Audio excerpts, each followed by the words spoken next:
Just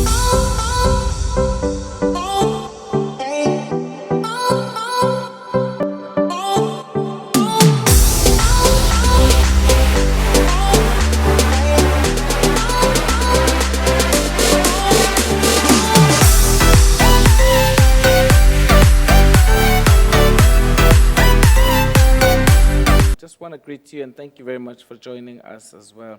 I want to be talk on a particular subject, which is, excuse me, of interest to me and of also interest to many people, of business continuity planning. I look at a scripture which is a very interesting scripture which really begins to plot business continuity planning in the Bible. You read, we take a case study of Joseph.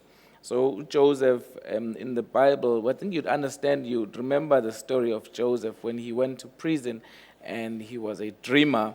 And actually then was able to interpret a particular dream, which was really talking about food security in Egypt at the time. Without going too much into that story, we understand that eventually Joseph came up with what we call, a management of a food crisis. So he managed food crisis very well at a particular time. So he created what we call a long-term agricultural policy and infrastructure to go with that policy to try and define and to curb the issue of food security or the food starvation that was going to take place if they had not really created security of food, and if they had not created the infrastructure and the agricultural policy in terms of how food was going to be handled at a particular season. But this brings me to one of the greatest things in terms of how we run and manage either our businesses, in this particular case, our churches. I've got great passion for churches as well, but it applies to businesses as well. There are principles, of course, that are used to run businesses. And some of those principles, in general, when we talk about governance, a name that pops up is the King 4. The King 4 report talks about quite a lot of governance issues. And those governance issues, I've come to learn in the context of church that it is important that we start looking at them and observing them. Moreover, because we've got a growing number of people now in our society with much more greater literacy rate and who work in much more structured places which have got and implement corporate governance. And it is important that we start catering for those things, especially in church. Because you don't want to take somebody from a corporate environment and bring them into a structure which does not follow corporate governance. And you can imagine somebody who's been following corporate governance from an early age and to come to a place where there is no governance or there is some form of governance but which is not really standardized to grow particular organizations. And it's important to follow particular governance structures so that we can grow the organizations. And the organizations grow, and as they grow, they require that at least there is some resilience that is built in those organizations so that they grow very well. One of the important things that we should look at is that, of course, in terms of your governance, you need to have a proper vision as to why you are doing what you are doing for your organization. And from your organization's vision, you come up with a strategy that is going to define, of course, your goals and what goals you are going to achieve and when. You also need to capture an operational plan. You also, from that operational plan, how then you are going to be operating, and your implementation plan of the strategy, how you aim to achieve that strategy. Those are important issues because it's important to try and drive your organization in a particular manner. And in this particular context, then churches need to start looking at these things, that you have a strategy for your church in terms of how you plan to run your church, and you also implement operational plans in terms of how do you then see your church operating and you see yourself running your operations. And I think this is important more so now that we are talking about such times where we have seen COVID which is the pandemic, affect us. Of course, pandemics and epidemics are part of disasters that occur, which form part of business continuity, and it is important that we look at them in that context. So we have learned, maybe some have not learned, but I think it's important that we throw in this information so that there is greater understanding that these issues occur. Some occur at a smaller scale, some occur at a bigger scale. Maybe many of those that occur at a smaller scale, we don't really pay much attention to, which then really leads to organizations failing and many churches failing. And I think it is important that we are able to start analyzing organizations and look at them inwardly and outwardly as well. So I talked about having an organization's vision, and from the organization's vision, we come and craft a strategy, and we also craft an operational plan, because it's going to be what you are doing or on an ongoing basis. But there are a few issues which I think are important. Your risk plans are important as well, and more so, again, in the context of the church. What risks do we face as an organization or as a church that could hinder us or from achieving our strategy, realizing our vision?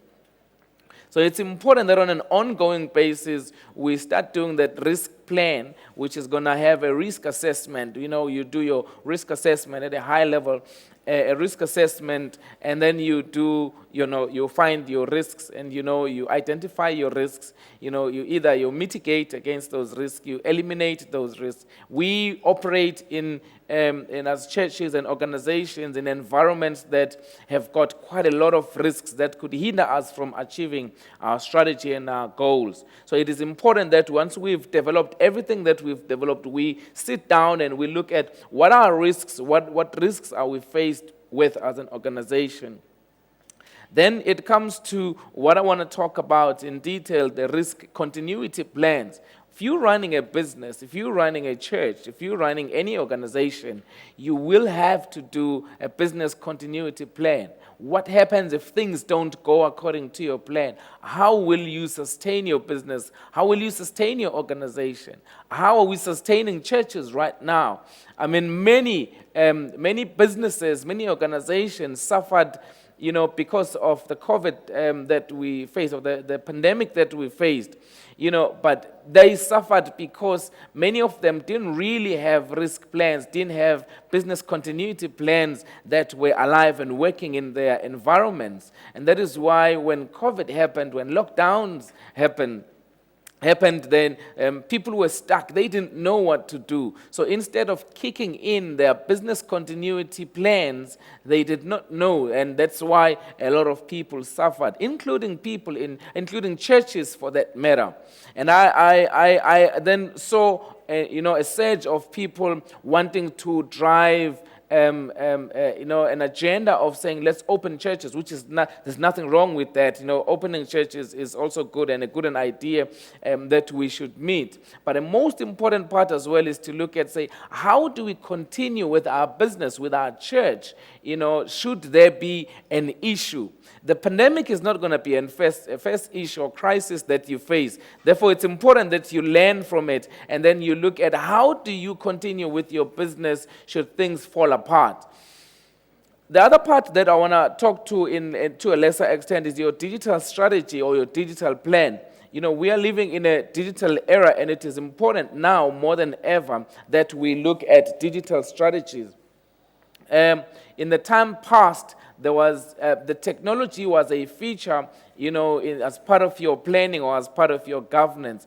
But nowadays, it's not just about featuring technology. It's about how you use technology to drive your business, how you use technology to begin to move your business forward, to make revenue out of it.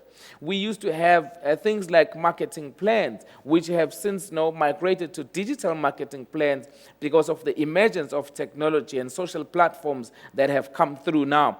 So it becomes important that, as an organization, you structure yourself to be able to be a resilient organization that is, standing through the test of time, and that you realize your vision. That's why it's going to be important that you craft your vision. I mean, the Bible, it puts it very clearly that You need to write down your vision and make it clear on the tablets for everyone to see. And it's important that we start looking at those things. Your strategy is important. Your operational plans are important. Your risk plans are important. And your business continuity plans are important. But I just want to jump into the business continuity plan part, which now begins to look at what do we need to do to focus on the business continuity plan? You need to look at regulatory review and landscape. You need to look at what regulates you, your environment within which you are operating. If you've got an environment that you are operating in, you need to look at what are the regulators in that environment. And you need to look at the second step is risk assessment. I spoke about it. You need to assess the risks that would affect your business in general, and then you document those, and you come up with plans in terms of saying, how are you going to mitigate against those risks should they materialize? Of course, I spoke about the issue of you tolerate the risk, you mitigate the risk, you transfer the risk, and so forth. And the third step is you need to perform your business impact analysis. Your business impact analysis is crucial before you define your business continuity plan. What impacts your business? What could really impact you from continuing with your business? So that is an important element that you should start looking at that, and you continue with your business in a sense that you've got a nice analysis and the landscape of what is happening around your life. The fourth one is a strategy and a plan for development. The business continuity strategy, you need to have that in place, and you make sure that you develop it, you test your strategy, you test your plan on an ongoing basis. And step 5 is an important one. It's an incident response plan. You're going to have incidences in your organization.